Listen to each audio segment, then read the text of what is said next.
Hello, ladies and gentlemen, and all of my YouTube followers. I am back. You get a double dose of me today. First of all, I don't know if she realized how important she is in my life, but this particular woman showed me how talented I was. She gave me this book, and she's from Indiana. I was traveling all around the world, and she invited me into her home and to her colleagues from the University of Indiana, and she had me to sew. Sometimes I didn't make money. I had to stop at her house to sell things to get home. That's just how, and these were years and years ago. So she's seen me. She's been a mentor to me for a very long time, not only in my personal life, but also in my business life on how things should go and how I should, do certain things and understand my gift. So with that being said, I'm going to tell you what we're making for her. She's going to actually she's a musician by nature. And talk. Can you tell them what you did for the University of Indiana? Well, I was a professor of ethnomusicology, and I founded the first touring credit-bearing ensemble specializing in Black popular music called the IU Soul Review, and it's still going strong. And tell them about the book.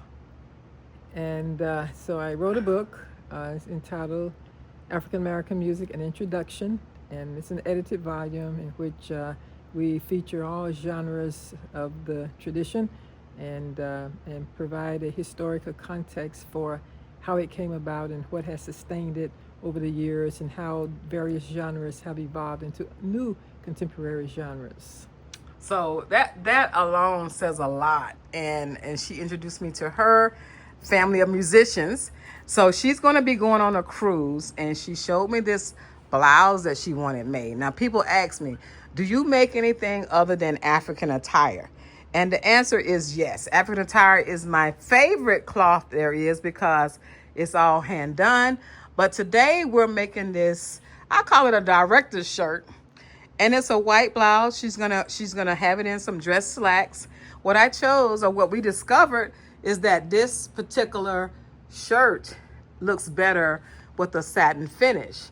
And anytime you see musicians, see this here? This is a satin finish cuff. Again, this is a satin finish cuff. This particular satin, I don't want it to be interrupted.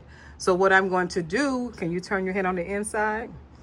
Right on the inside of your hand. We're gonna, instead of putting buttons, we're gonna put Velcro here so it'll be easy and she can adjust this as she's conducting and doing things for the audience on the cruise ship. She will have lots and lots of room to move around with it, and she can adjust it. Okay, and even in the middle here, going down the front, we're gonna kind of hide some Velcro in there so she can actually make this flat. And she needs room, so when she tucks this in her pants, she will actually have room. Can you turn around to the back? Now we want to go with this Chinese collar because it looks good, because guess what? Her back may be to the back of the crowd. So we want some action, and then we want it blousy and roomy. We want to have room in her shoulders and when she's conducting and so forth. When she's conducting, we want to make sure there's plenty of room and it'll be gathered in the front. And we're going to actually add, you can turn back around, we're going to actually add a beautiful bright red belt. Now she came in a couple days ago, 2 or 3 days ago. She brought her fabric in. I did the same procedure.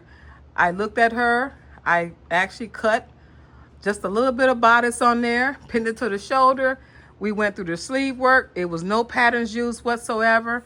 We wanted to have some fullness. Now this was the jury was out on the sleeve, whether we should have it a little bit thinner or we have it loose. She wanted it thinner, and then we convinced each other that we should have it full so that you can actually move your arms and you can do things with your arms when she's conducting. She did approve of the collar. She did approve of the satin.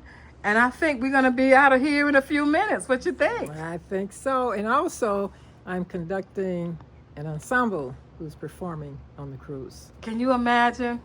And I'm telling you, if you have a gift of sewing, you will not know, you cannot imagine who will come in your life and stay in your life and will need something, and they carry you with you. It's sowing is spiritual. So when you have something that someone has made with their hands and they're going before audiences and they're speaking and they're teaching and they're performing, it is priceless on your resume. Okay? So keep sewing. Encourage it. Please like, subscribe, and share. And if you're not into African fabrics, then you see this garment, you can see it. Now, again, what we did, a regular cloth. This is a poly cotton cloth. A regular cloth, jazz it up with something simple as satin. It doesn't have to be expensive. It's just something simple that makes it pop. We're used to entertainers that's looking extravagant. Now everybody's wearing jeans. But when you go pay for nice places and nice things, they wear elegant gowns. They can be simple but classic. All right. Thank you so much. Thank you. This is Dr. Portia Mosby, right? Yes. I'll make sure I got the name right. Thank you so much, and I love you so much. And I wanted my audience to see, because this will be out in the universe forever. When you are designing and you're traveling by yourself, I was by myself. She saw my drive. She was in Orlando, Florida. She lived in Indiana. Now I'm in Orlando. Now she's coming to Orlando to get garments made. So don't give up on your sewing craft. Harvest it. Keep working with it. It'll get better. You'll get faster. And then you'll have a line waiting for you. I promise you. Thank you so much again. Like, subscribe, and share. This is Dr. Mosby. Look at it. I'm so happy she did this for me. Thank you so much. I love you to life. Love you too.